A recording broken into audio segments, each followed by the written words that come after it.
கோஸு, carrot, beans போட்டு இப்போ எப்படி பொரியல் பண்ணலான்னு பார்ப்போம். இந்த பொரியலை வந்து குழந்தைங்க கூட சாப்பிடாதவங்க கூட சாப்பிட்ருவாங்க.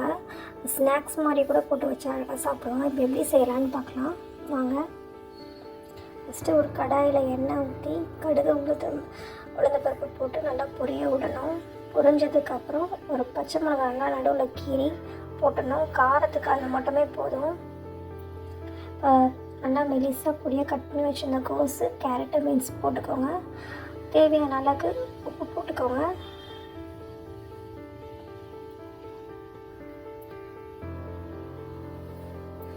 போட்டு நல்லா கிண்டி விட்டுக்கோங்க.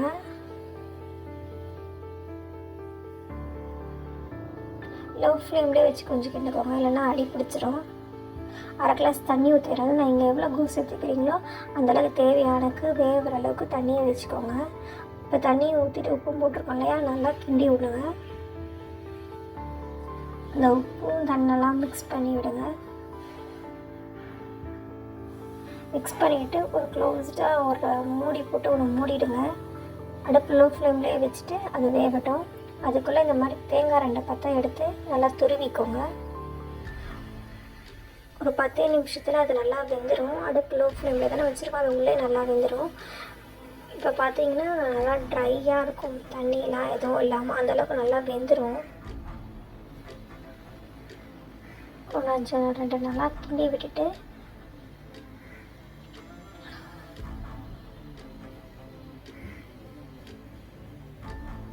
எடுத்து வச்சுக்கிற தேங்காயை போட்டுருங்க.